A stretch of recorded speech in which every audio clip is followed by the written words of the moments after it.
পটুয়াখালীর এই পর্বে আমি ঘুরবো ঝাউতলায়, যা হলো পটুয়াখালীর সব থেকে সুন্দরতম জায়গা। এবং পটুয়াখালীর এই শহরটা আমি আজকে হেঁটে হেঁটেই ঘুরবো সম্পূর্ণ, এবং ঘোরারই অনেক শখ ছিল, এই জন্য আমি হাঁটবো আজকে, তেমন একটা গাড়িতে উঠবো। তো এখানে যাওয়ার পর দুপুরের খাবারটা আমি সেরে নিয়েছিলাম। 120 টাকার চিংড়ি মাছ, দেখলেই আপনার অবাক হয়ে যাবেন যে কি পরিমাণ চিংড়ি মাছ, সোস টোস কিছু ফেলায় নেই। তারপরে আমি মডেল মসজিদের সামনে থেকেই রওনা দিলাম হলো ঝাউতলায় যাওয়ার জন্য। মডেল মসজিদটা সব থেকে বেশি কালারফুল এবং সুন্দর, আর আকাশি কালারটা এটা আরো বেশি মনোমুগ্ধকর, একটা স্নিগ্ধ একটা ভাব দেয়। এরপরে আমি গেলাম দিয়ে ঝাউতলার এই রোডটা অনেক সুন্দর পরিমাণ ছিল, এবং ওয়েদারটা একটু বৃষ্টিময় ছিল, তো পরিবেশটাকে আরো বেশি সুন্দর বানিয়ে দিয়েছিল।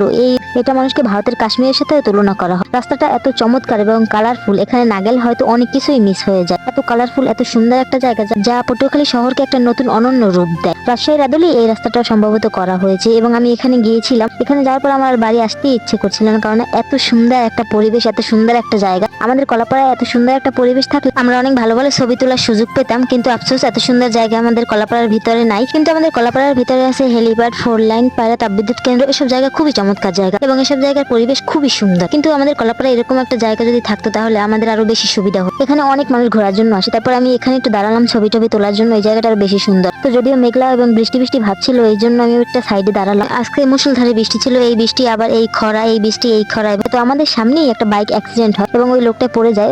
ভাগ্যিস আল্লাহর রহমতে তেমন কোনো বড় ধরনের ক্ষয়ক্ষতি হয় নাই। এরপর আমরা অটোর জন্য অপেক্ষা করছিলাম, কেননা এখন ঝাউতলায় অনেকক্ষণই ছিলাম, এবং অনেকক্ষণ থাকার ফলে এখন আমরা অন্য জায়গায় যাব, কিন্তু পা খুবই ব্যথা হয়ে গেছিল, এই জন্য অটোতেই চললাম।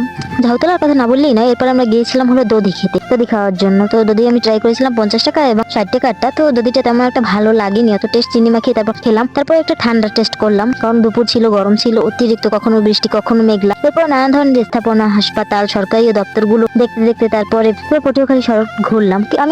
আমি তেমন একটা রিক্সায় ঘুরিনি, কেন হেঁটে হেঁটে দেখারই শখ ছিল। গতবার যখন এসেছিলাম তখন প্রচুর পরিমাণে অটোতে ঘুরেছি, পুরো রাস্তা শেষ হয়ে যায়, এই কারণে আমি এবার হেঁটে হেঁটেই ঘুরেছিলাম। পা অবশ্য খুব পরিমাণ ব্যথা হয়ে গিয়েছিল, তবুও আমি ঘুরেছি, কারণ হেঁটে হেঁটে দেখার আমার শখ ছিল।